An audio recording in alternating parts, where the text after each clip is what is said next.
Eu mudei completamente. Eu não comia, eu só dormia, eu não queria falar com as pessoas.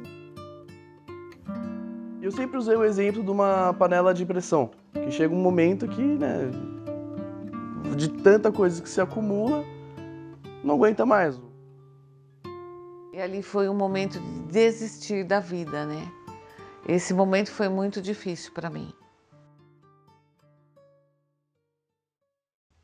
Então, meu nome é André, eu tenho 20 anos.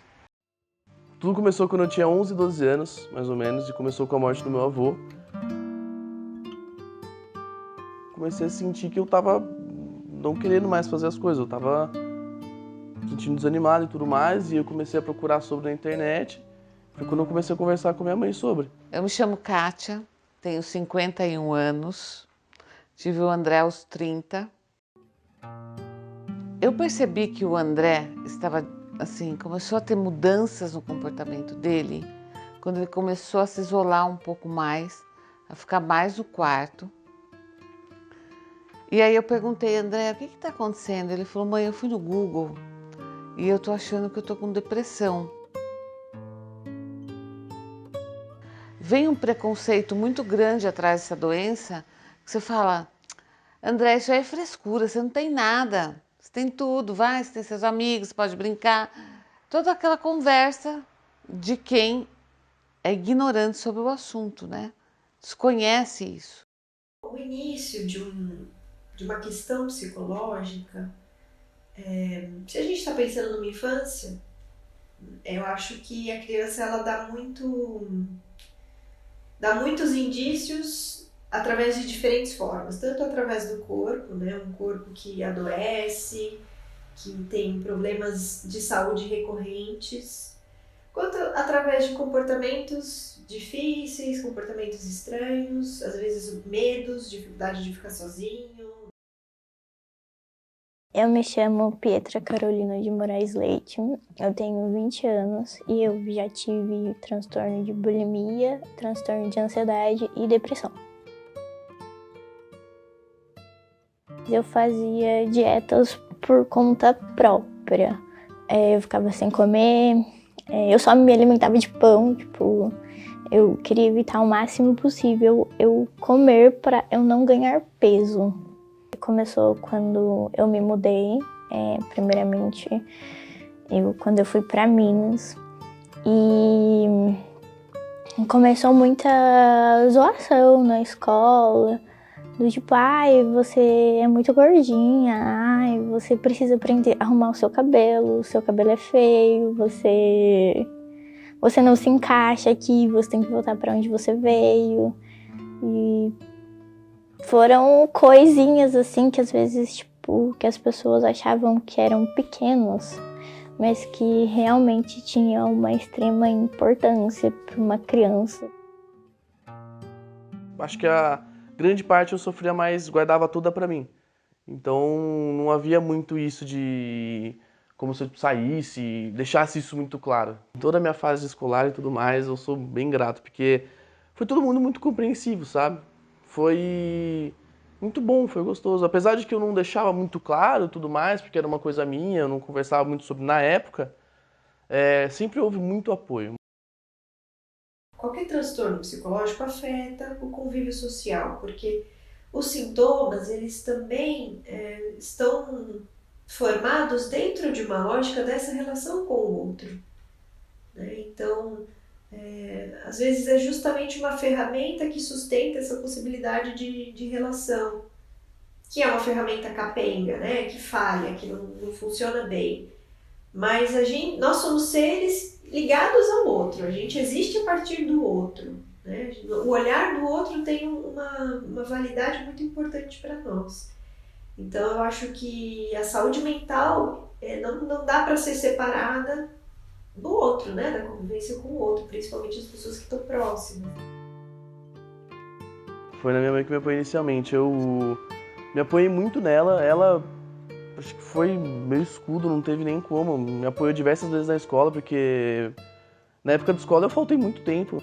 Tinha diversas crises de ansiedade e tudo mais, principalmente na época de prova, quando eu pensava, pô, tô perdendo a prova, tudo mais, e todo o material que eu deixava de aprender. E foi se acumulando e um monte de pressão. E eu sempre usei o exemplo de uma panela de pressão, que chega um momento que, né... Porque eu vejo que tem muitos pais que resistem, negam a condição do filho. Então, o filho, ele tem que lidar com um problema, com os sintomas da depressão, geralmente da ansiedade, né? E um outro problema, que é os pais não aceitarem essa condição.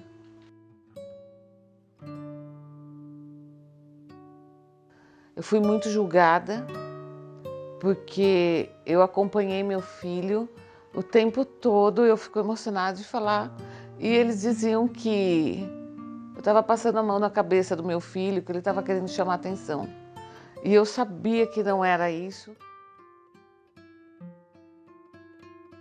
Eu resolvi, né, comunicar para o pai do André que nós somos separados, mas temos uma boa relação, sobre a depressão, e ele disse que eu estava inventando isso e que ele não tinha nada. Houve um longo processo de negação, né, da parte dele. Algumas pessoas apoiaram, a minha mãe e a minha avó principalmente, porque eu morava com elas. Mas pessoas que eu não convivia, que não estavam ali na minha casa, como, por exemplo, o meu pai, ele achava que era frescura, que eu estava fazendo isso de ficar sem me alimentar para chamar atenção, para voltar para minha casa, voltar a morar onde eu morava, que era só porque meu avô tinha falecido e eu queria chamar atenção de alguma forma, e isso doía bastante.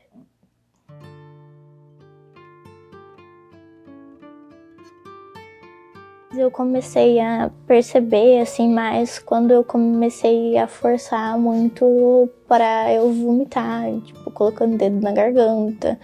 E foi quando a minha mãe percebeu também que eu, tipo, vem aquele baque assim, nossa, eu tenho alguma coisa. Foi nesse momento que a gente foi na médica e depois ela encaminhou eu para uma psicóloga e para uma nutricionista.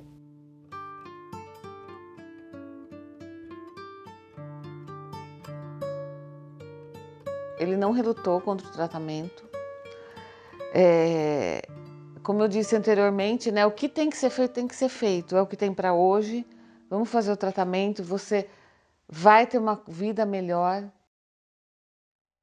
Os familiares têm que estarem atentos, porque a adolescência já é um momento de separação, né? Que o adolescente já quer fazer um processo de ficar mais sozinho, de estar mais junto com os amigos e menos com a família, né? Então, na adolescência, eu acho que o processo de atenção dos familiares é de escuta mesmo, de estar olhando para aquilo, né? De identificar esses comportamentos. Então, bom, tá muito fechado, não tá querendo falar, porque por mais que ele esteja no momento de separação, ele também demonstra, né? Em especial se isolando, ou também podem ter sintomas corporais, uma recusa, né, de fazer coisas que seriam cotidianas, né, escolares, convivência com pares. O auge da depressão foi até a última fase até então, foi 2019, 2020, onde eu cheguei a pesar 125 quilos, 130 quilos. E por conta da ansiedade eu comia muito e tudo mais. E não estava indo para a escola, não tinha uma rotina, então era só aquilo. Então troquei o dia pela noite, eu acho que foi a pior fase. Nada acontecia, eu ficava, pô, como que isso vai se resolver? E foi horrível. Você sentir que você tá travado em um momento que você não consegue mais sair dele. Mas, pô, tudo tem seu tempo, vai passar. Mas quem passa por isso na hora não sabe, né? Houve um momento que foi, para mim, bem difícil com o André, que ele subiu numa árvore, a gente morava numa fazenda, ele subiu numa árvore e eu estava em São Paulo, recebi uma ligação da minha mãe dizendo que ele tinha caído 5 metros de altura. E minha mãe colocou ele no telefone, ele estava móvel, tinha fraturado a coluna. E a gente ficou mais 10 dias no hospital porque ele subiu, ele viu que ele ia cair, ele falou, bom, eu vou morrer mesmo, então... E ali foi um momento de desistir da vida, né? Esse momento foi muito difícil para mim. Hoje, o desenvolvimento de mais doenças e questões psíquicas, né, na infância é uma realidade, né, e acho que até uma epidemia, né, da infância, e acho que uma questão que faz a gente pensar que lugar nós estamos colocando as crianças, né? Quando a gente é criança, que nem, a gente não aceita nada que uma pessoa que não sabe da sua vida falar que você tem alguma coisa. Você, tipo, eu não tenho isso, eu sei o que eu tô fazendo é melhor pra mim. Eu ia, tipo, pra psicóloga meio que forçada. Só que quando a gente vai indo e vai vendo que aquilo realmente faz bem, que aquilo tá te ajudando e você tá vendo que tá melhorando, você começa a aceitar a sua situação.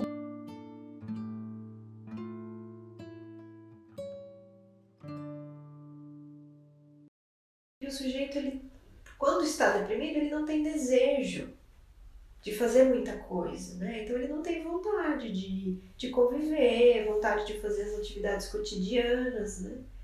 Então é um momento que o sujeito não está muito afim de fazer algumas coisas que ele faria normalmente, né? E aí a questão do convívio social fica, lógico, comprometida, e aí vai de como o entorno vai dar conta de fazer isso junto com a pessoa, né? Acho que é aquilo, né? Forçar, insistir não ajuda, né? Acho que pelo contrário, criar possibilidade dentro dos recursos que a pessoa tem naquele momento, né? Que é possível. Né? A minha psicóloga, ela me falou uma coisa que até hoje eu tento levar isso pra mim. Que ela falou que a gente tem que se permitir a ser, se permitir a conseguir as coisas, reconstruir ideias. Quando eu estava em Morungaba, que é antes do segundo colegial, eu não me permitia fazer amizades. Por conta dos traumas que eu sofri, eu não deixava as pessoas chegarem perto de mim, eu não deixava... eu me fechava, eu não queria falar com ninguém.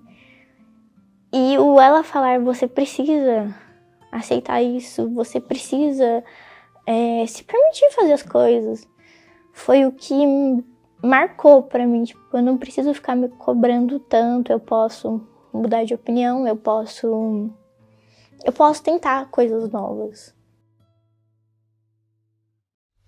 A importância do acompanhamento psicológico no desenvolvimento de crianças e adolescentes é justamente poder proporcionar esse espaço de como que isso vai sendo trilhado, né?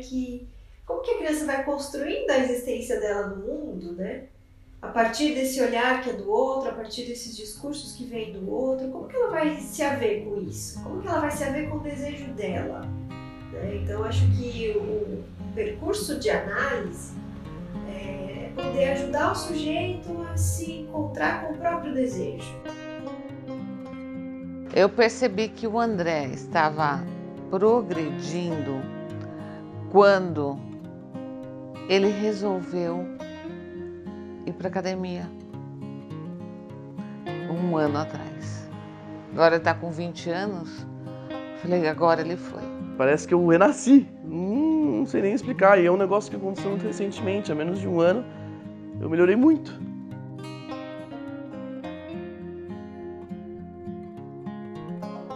Porque eu, tão nova, tenho esse problema. O que eu fiz pra merecer isso? Era o que não entrava na minha cabeça, tipo, só que com o tratamento psicológico eu entendi. Eu tava começando a voltar a ser eu de novo. Parece que a gente lembra o dia, assim, a gente lembra como que tava o tempo. E eu tava sentada com um grupinho de amigos. Aí a gente tava conversando, tinha até um amigo meu, o João Pedro. E tinha o João Pedro, o Gabriel, A Ingrid, eu tava olhando assim, todo mundo conversando, perguntando como que eu tava. E eu tava inserida ali. Aí eu percebi, putz, nossa, tipo, essa sou eu de verdade, eu tô sendo quem eu quero e eu não tô fingindo ser uma outra pessoa.